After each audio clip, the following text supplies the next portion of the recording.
how can we kind of push people in a gentle but really good way towards opening themselves, right? Towards having a vulnerable experience that is also empowering, towards connecting with humans in a whole new way. You also need to be able to say, I'm human too. Here's where I messed up. Here's where I'm having some sadness. Here's where things might be hard. But here's how I know we're going to approach this. If a founder or a human is not very coachable, if they're not open, they don't hear feedback, you can't do anything with that. Let's take the work seriously, but not ourselves. And I just think, how can we be playful about, and at the same time, really see people as the humans that they are? So whatever it is for you, it's like picking the thing and saying, I'm going to have an impact here. Because truly, isn't that what we're all trying to do? Like, we just want to have some impact and a little bit of like legacy in our life and add value. Welcome, Kat. Thank you so much for being here. Thank you for having me. Super honored. Great to be here with you. Kat, let's jump right in. So one thing that we immediately connected on when we met a couple months ago is that we're both big burners. And when I say burners, the people that went to Burning Man know what I'm talking about, but the people that don't know, we're talking about Burning Man, one of the most iconic and largest festivals in the world that happens every year in Nevada. Currently 75,000 people that come and get together for a week to be in the desert. But where I was an attendee, you actually worked in an HR people leadership role from 2005 and 2015. And I want to dive right into that experience. Probably 50% of our audience will know what Burning Man is. 50% of our audience will not know what Burning Man is. Can you, in a few sentences, try to explain what Burning Man is so you give a little bit of context why this was such a special role? And then I would love to hear a little bit more about the transition of entering Burning Man in 2005 and what the organization looked like in 2015. Yes, absolutely. It is notoriously, infamously hard to explain. Yeah. But I would say that Burning Man is what it's generally known as a counterculture event or gathering, not a festival. And I think lots of people think about it as that, but it's not considered that by the founders and people that work there. I would say one of the main key things is that it's really a beautiful place for incredible art that you will see nowhere else. And there is a lot of funds put into that art, a lot of grants that is given for that art. And really, I think the thing that kind of counts it differently than like a festival is that there's some very specific but simple structure that is done. And that is really about like how the city is laid out, the 10 principles that guide it, and the acculturation of people in the community towards that. Mm-hmm. And that it's not your typical festival where there's vendors and the agenda and the schedule is laid out and all the music people are hired and you just come and consume. The thing with Burning Man is that everyone is a participant. So you come there and you have to participate in some way or you're expected to, right? Everything that is built there needs to be interactive. Every camp, every art piece, everything about it needs to have participation as part of what's happening.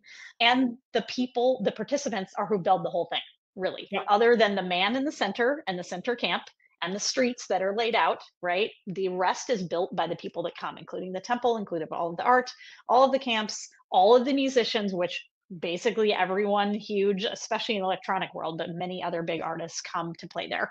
They're mostly all doing that for free or for very little. And the other thing is that everyone that comes in and out of Burning Man or goes there is the same. You have to have a ticket and you have to go in and out the exact same door, even if you're a prince from the Middle East, even if you are Prince, the musician, even if you are P. Diddy, who's been there, even if you are whoever you are, you have to go in and out the same door and you still have to do everything there. So it really has this incredible freedom, I would say, within that to make it what you want it to be. And at the same time, it's definitely ruled by law enforcement. In fact, 4 different ones, 2 counties, a federal bureau, as well as the Paiute tribe. And I dealt with all of them in my job. Are you facing market volatility, need to hire quickly, or have a team that sits idle? Meet Matcher, your flexible recruitment and sourcing partner. Scale your recruitment capacity up or down without compromising on quality.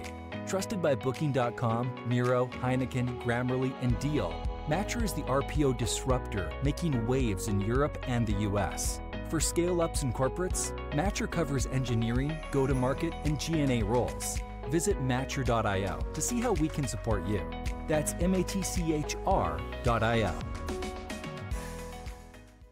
Yeah, Yes. I can only imagine. So, Yes. all right, so that's Burning Man, right? You were there in 2005, left after 10 years in 2015, seen phenomenal growth. Tell me a little bit more about that journey, especially on the people side and what you experience with something as pressure cookered and well known as Burning Man. Yeah, and I came in 2005. It was, I want to say, about 28,000 people who came to the event. And I Yeah, would say the staff at that time was maybe 30 people, maybe not full time, right? And yeah, then many volunteers, as always, and many temporary staff that come on to build the city and kind of run the city. So when I showed up, there was not a lot of structure. There was a couple of accountants. There was an office person that sat at the front. There was like a software team that was running the website and the tickets, and some various other leaders and the 6 founders. And that was it. So when I came in there, I was coming in as an HR consultant, but what I will tell you is that I ended up doing a lot of just infrastructure, systems, human systems, org design, hiring. I hired 75% of the organization until I left in 2015, yeah, probably more. Building out the entities that were under the umbrella, helping them become a nonprofit. That was a huge part of why I ended up there 10 years, because yeah, about, halfway through, maybe a little bit less, there was a lot of push by the community and by the sort of senior staff that we become a nonprofit. We, at that point, they were still an LLC, but run like a nonprofit. And then there was a lot of resistance for whatever reason, many, by the mhm, founders to do that. And mhm, until Larry became sick. yeah. And that was in the sort of L- 2008 range. Larry Larry, Harvey. yeah, Yes, Larry the Harvey, founder. the founder of Burning Man, who founded it Yeah, in 1986 on the beach in Baker Beach, and yeah, ended up going to the playa of Nevada, right, with Cacophony Society and all of that in the very early 90s. And so, yeah, he got sick, and it really helped propel that idea of like, wow, we have this legacy. He has this legacy, right? And the community does, that we want to keep intact. We don't want it to become corporate. We don't want it to become sold off somehow. And the urgency got a lot more. And yeah, thankfully, he got healthy again.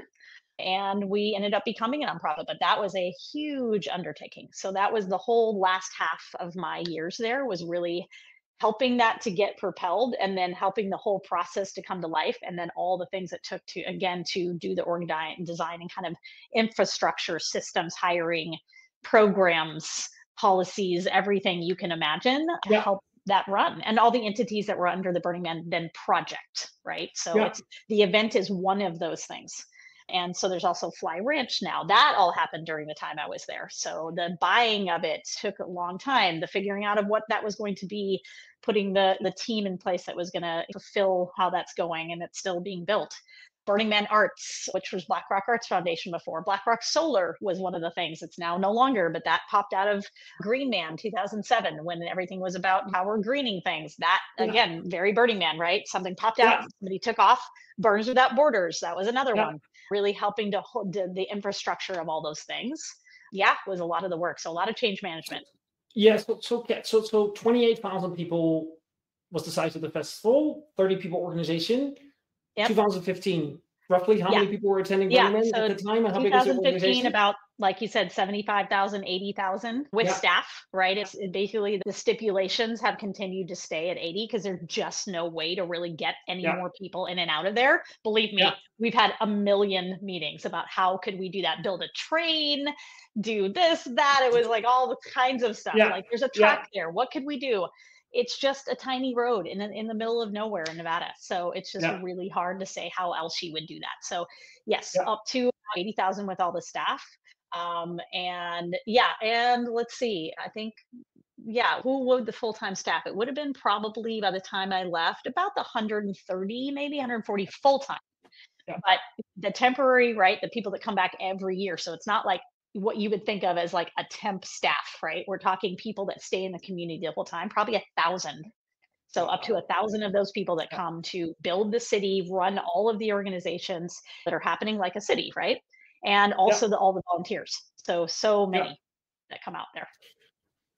So for you, obviously, this has been phenomenal growth from an Yeah. organizational perspective, but also phenomenal growth in your career. Looking back, right? Can you distill some of the lessons that you've learned that you now like make you successful in your current work and the roles that you had after? Yes. So lots of things, lots of lessons learned. I would say when I left and was ready to say, like, okay, I feel like I came here, I did what I came here to do. They're this nonprofit now. They have a good org design. They have generally the right people. They're going in the right direction with where they need as a culture.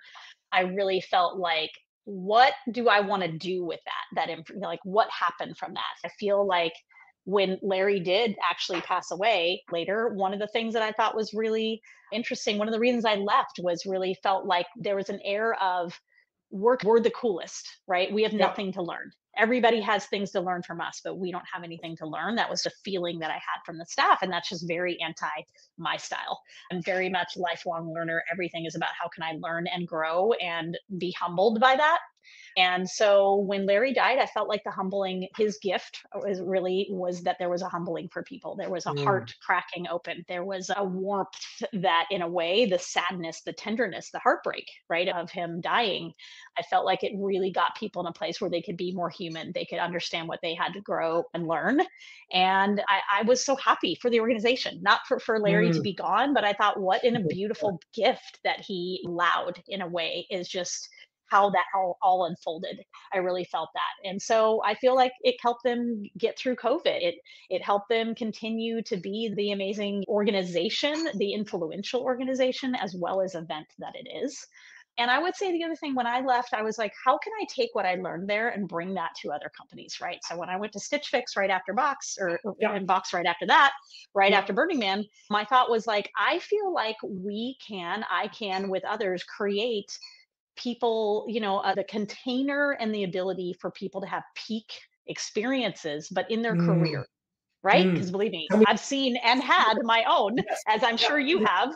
Anyone who's ever been to Burning Man, you've had a peak experience in some way. I met my You wife. met your I met wife, my wife right? at Burning Man. Burning Man is an accelerator of either exploding people or bringing them together, right? That's what it is. It's a permission machine and an accelerator. And I thought, like, how can we take that and bring that to a company, to work, to organizations? And I was just very focused on doing that. And when I joined Stitch Fix, it was a wonderful open canvas in that way. I was a very early employee, and it was a skyrocket to IPO, right? And the person I worked under who hired me, Margot, she was just really like wanted the creativity and the innovation. That's what I want. Like, and she took a chance on me. I was coming from a really weird, crazy organization, which didn't have a lot of strategy or business type things that we did, right? So she really aired on that side. And I felt a lot of ability then to start from this blank canvas of like, how do we do that, right? And we did, with the way we did the culture, how we built out the leadership programs there, how we had people involved. And I think one of the things that I really learned was that structure is really healthy for humans when it's just right. When it's too much, it's rigid and micromanagey, right? And we all know how that feels, not good. But when it's not enough, it's chaos. And that's also terrible, right? It's like nobody's clear, everybody's overlapping work.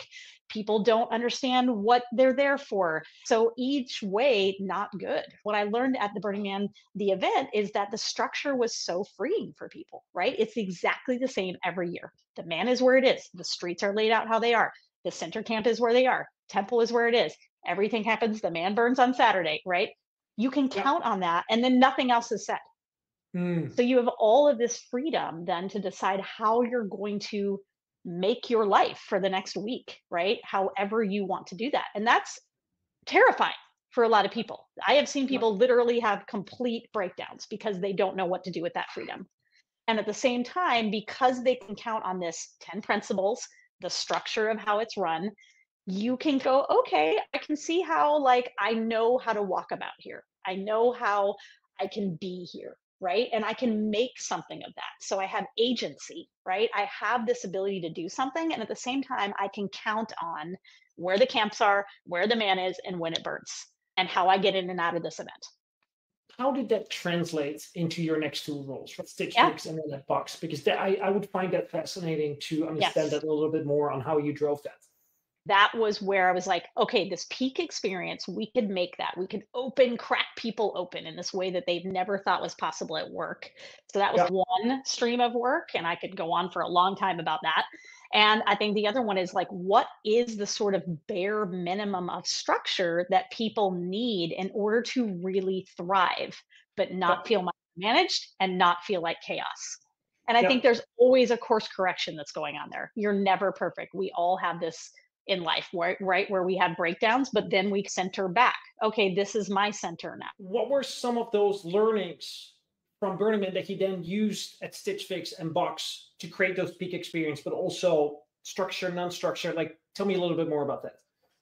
Yeah, so I think there are two streams, right? So this peak experience was like, how can we kind of push people in a gentle but really good way towards opening themselves, right? Towards having a vulnerable experience that is also empowering, towards connecting with humans in a whole new way. Like taking what I saw on the playa as well as towards myself, right, of transformation. So building transformational leaders was a lot of that, but also really helping everyone become a leader or have access to leadership. So that idea of being able to have this peak experience, and also the way we would teach things, the culture, the values, not your typical way. We went about that in some very innovative and creative ways. And that was really welcomed by, again, this kind of blank canvas I had with both Margot as well as Kat Lake and the management team of Stitch Fix. Like they were really down with that and had done a lot of their own personal development work. So I think it really opened up the opportunity for the leadership on down that this is a permission slip to be a bigger person in how you're doing things, right? So that was one stream. But break that down a little bit to me. So what is that so what does that look like, right? So I am definitely inspired to, but like now going back to my company, what are some of the things that you did that I'm like, oh, I could use that? Right. Yeah, I think one of them was that I would say a couple different things. One, we did something which wasn't called anything interesting. It was called the leadership offsite, but every single employee went to that. It did not matter what role you had, what level you were at, and they all went together into one group. So every level of employee that was starting and onboarding went to the leadership offsite within their first 3 weeks. And we would call that the immersion period. So we would give them actually 3 weeks to immerse in the culture. We would have a whole plan for them about how they would do that, including this leadership offsite, which was facilitated by actual leaders at Stitch Fix. So it wasn't me and my team. We were overseeing it and making sure it went well. We created the content, but they were facilitating and bringing their full heart, their full vulnerability, and modeling that for people. And people were like, oh, okay, I'm being expected to do that. That's a whole nother thing than just like, oh, what's the thing you have a challenge with? Time management. Like, who cares? Right? Like, we wouldn't allow that. We would go, no, actually, what's under that?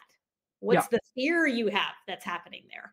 Right? So like coaching, but really in this place of like a vulnerable place where they could feel transformation in a day, right? Like they could come out the end of that day and be like, whoa, I just had what we would call a rehire moment. So we created across every program we had rehire moments. So where are we rehiring people, even if they're just being onboarded or they've been here 3 years? Where are they being rehired? And so we were always pushing ourselves to make sure that I would have that if I was in this program. Like I'm getting the goosebumps just thinking about it because that's the kind of programs we were running, right? And leaders were that involved and that committed.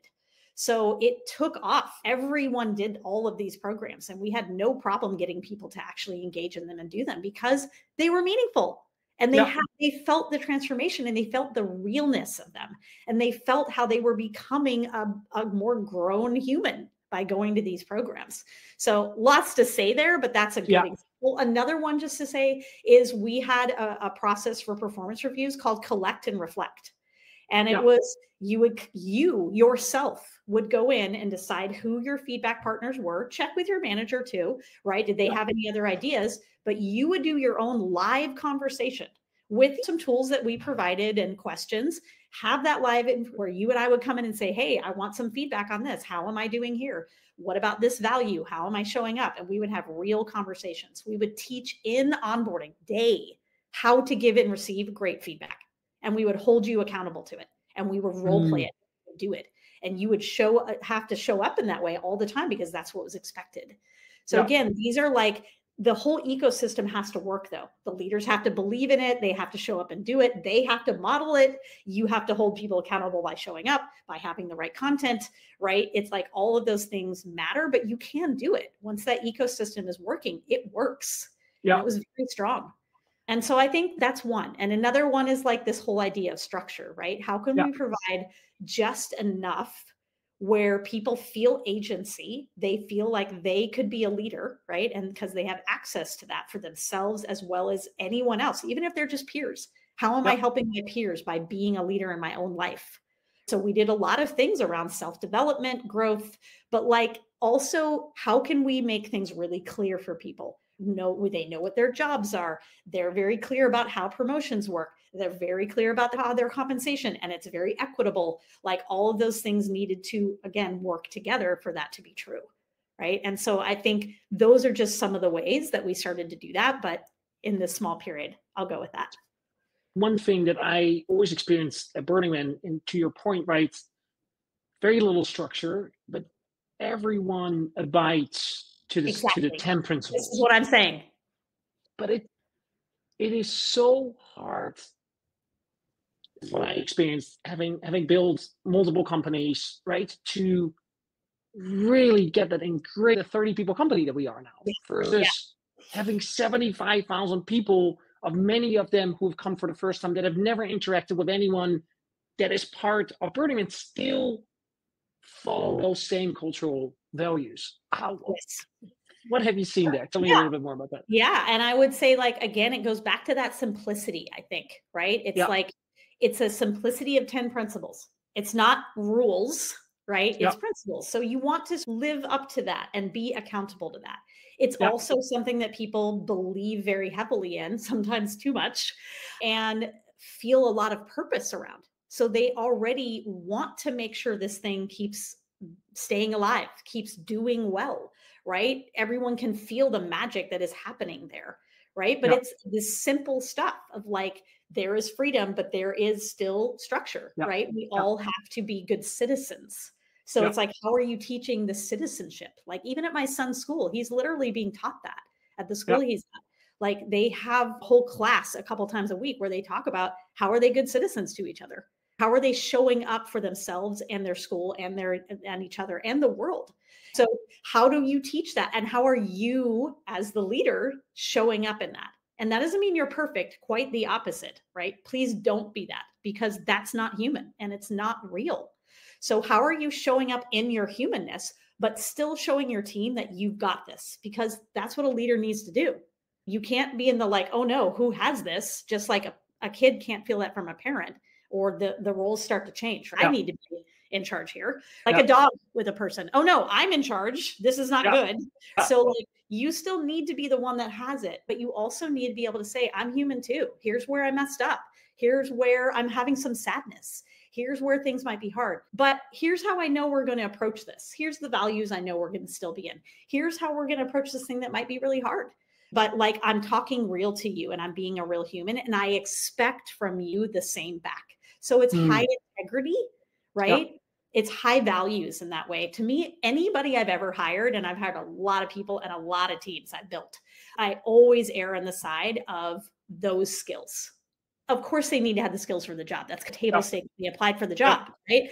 But otherwise, I overdose on that stuff. Are they able to be what you might call soft skills or emotional intelligence? I think it's the human skills, right? So like, can they be in self-awareness? Do they have personal responsibility for their behavior, right? Can they hold ambiguity and complexity? Can they hold emotions for themselves and others? Do they see that there's a long-term vision, not just a reaction, right? Can they be in like, let me be curious here. Let me assume the best of people. Let me understand how we can get through this. Like those kinds of skills are the things that actually see companies and teams through hard stuff and actually really good stuff. Think about the rocket ship when you're growing. That is also really difficult, even though there's a lot of amazingness in that. It's busting at the seams. It's pulling at people. It's like, but Citrix is a great example. It did that in a very short amount of time, right? And it did very well.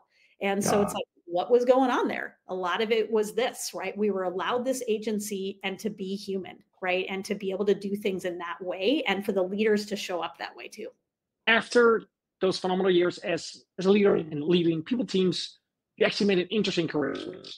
Yes. You joined the investment team at Initialized Capital and actually became an investor, like very different, at least on paper, very different role.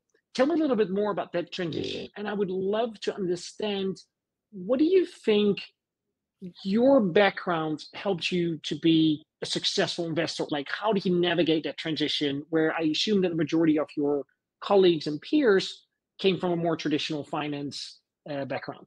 Yeah, I didn't see it coming either. Yeah. And as per usual in my untraditional trajectory across my career, I definitely felt the energy of like, oh, I see how this kind of comes together. I was working Stitch Fix, then Box. I'm also a People Tech Partners Advisor, right? And that's a like incubator program for people tech founders and companies. And so I had some good experience through that, as well as just radical generosity coaching in my community, right? I have an amazing community, really incredible, from all the different areas of my life. Burning Man, my tech, longtime musician and artist, mom, all these things, right? My community is everything to me, and my many communities, right? So being able to just like pull from all of that, I think was also very interesting to see, like, how was that all going to come together and be in the midst of that. And now I'm like losing my thread. What was the question you were asking? So the question was the transition from people leadership role to the investment team of Initialized Capital. Yes. Right? I'm caught up in my community. It's amazing. And I always want to talk about all of that. Thank you. So yes, I think going into this, it was like, okay, I've done a little bit of angel investing. I've been advising founders and companies. I've been coaching. I'm a certified coach for a long time in various ways. And when they came to me, they really recruited me out of the blue. They were like, we are a team of all former operators and founders, or both, right? And we really value that. And that's part of really our what we're known for, our credibility, right? Why founders come and want to be invested by us. So they were like, we don't have anybody with your background, and we really value that. And so coming into the team, it was really about, yes, future of work. I could come with those things and invest in those things. SaaS coming from Box, anything to do with that sort of area, anything under the canopy of work, but also with how would I advise and coach and help founders?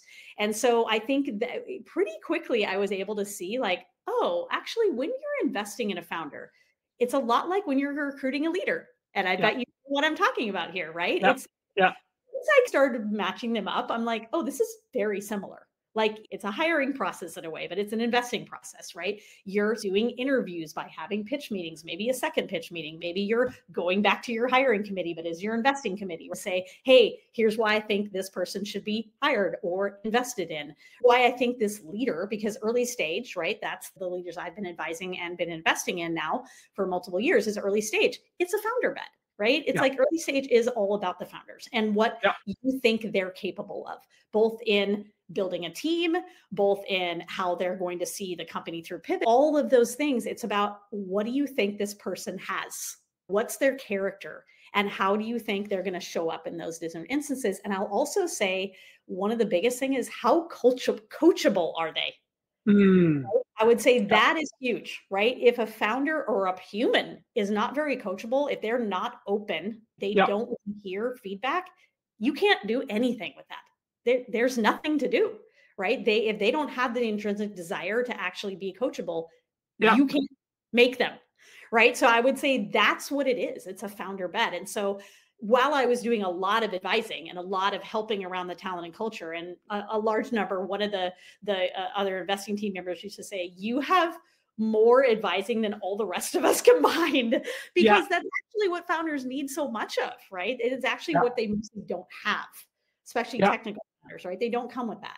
So they really need all of this. And I think from my 20 years of doing this type of work, I've seen it all. I've heard it all.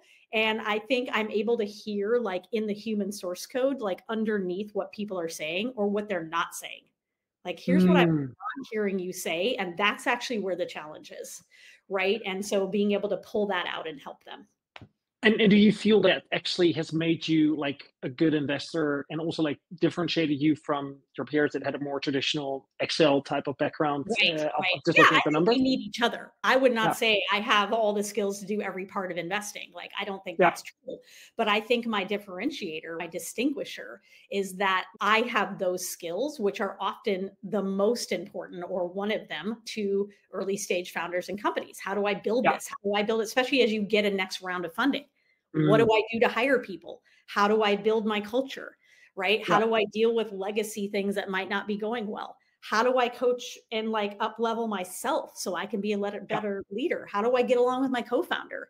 Like all of those things, as well as then when we're investing, what do I see as possible for this person, right? And how is this investment going to be good for us long term, not just short term? So how are we going to be able to be the right people to see this founder through what they're up to? And how are they going to be connected and coachable towards the things that we have to offer them? Because yeah, we're not the boss, we're a soft advisor. yeah, Right? They can take yeah, or leave whatever we have to give. yeah, But are they not going to turn their wheels to reinvent the wheel, right? Are they going to yeah, say, oh, I'd love that help so that I don't have to do that? And so I think the helping of that, I would say my ability to relate and make that an easy transition, that's part of my essence. I think I bring that ability for people to feel at ease and yeah. feel that they want to get coaching and get help, because I'm not telling them what to do. And I'm coming at it from a place of humbleness that I have something to learn too, and that we both are teaching each other. Well, every podcast I ask a previous guest, hey, what would you like to ask the next guest? And Katie Evans had a pretty philosophical question actually for you, Okay. not knowing that you will be on the podcast. And she looked at it more from what do you see that the role of companies should be in the future? And what she means with that is, should they be more than just a profit machine? Like, should they also really look at their role in society versus policies versus the impact that they make? And how do you maybe see that role change for companies in the future? Yeah. Great question. Very interesting, philosophical. Yeah, definitely. Yeah, I'm like, had to think about that for a bit, deep. Yeah, If I'm understanding the sort of what she meant, what I would say is, are companies, yeah, like you were saying, do they have a greater purpose than just a money making machine, basically, yeah, right? yeah. I would say a hell yeah to that. Like, I think if I wasn't saying a hell yeah to that, I don't think I could stand behind the work that I do. So I think that companies can, does it mean all of them will? No, but I think that they're leaving a lot on the table if they're not doing that. I think companies can be very influential towards policy, towards legislation, towards culture change, towards how people are being treated, how benefits should be, like how people get to show up to work, how they get to do their work, right? We get to shape the labor market, which is the hugest force, right? In not only a company, yes, the product is important, but the product is nothing without the people making that product. And the same with the labor market, right? That's one of the biggest forces of anything. When the jobs report comes out, it's the biggest influence on the stock market, right? So it's everything, really. So I think like how we're deciding that we're doing work, companies have a lot to say about that. And I think taking that with gravity, but also with a playfulness, like how can I'm all about play, right? How do we add playfulness, right? Like things are hard enough, right? Let's bring curiosity. Let's bring not so much seriousness. Let's take the work seriously, but not ourselves. And I just think, how can we be playful about, and at the same time, really see people as the humans that they are and bring that ability? We have the research, we have the studies already saying how that helps businesses. There's no question that makes a better team. There's no question that having diversity of people and thought makes a better company. There's literally no question about that. The research is already there. So I don't need to say that. So it's like, take all of that and say, okay, great. Knowing that is true, what's the impact we want to have? It doesn't have to be boil the ocean.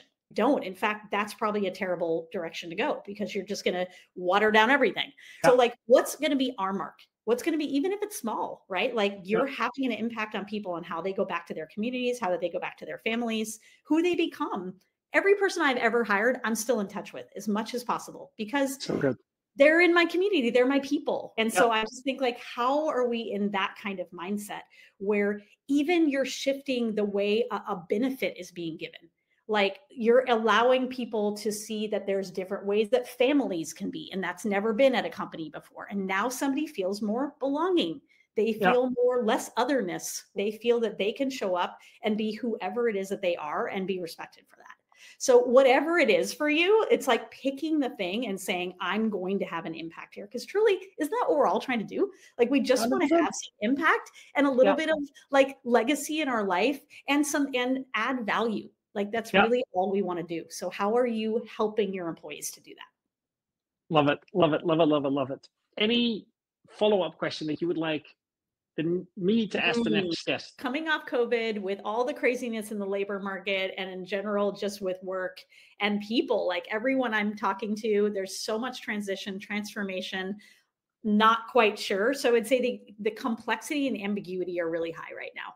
So I would say my question is, what are you doing to do your own work to be able to hold that ambiguity and that complexity so that you can have the biggest impact that you're having out in the world? Wow, that is such a great question. I'm really excited to ask the next guest this question.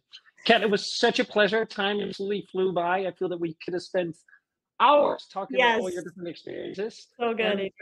Thank you for being on the podcast. If people want to connect with you, what's the best way to connect with you after the show? Yeah, you can either LinkedIn for sure, or I'm kat.steinmetz@gmail.com. Kat, thank you so much. Absolute pleasure. A pleasure to be here, an honor to be on your show. Thanks, Adrian. Bye.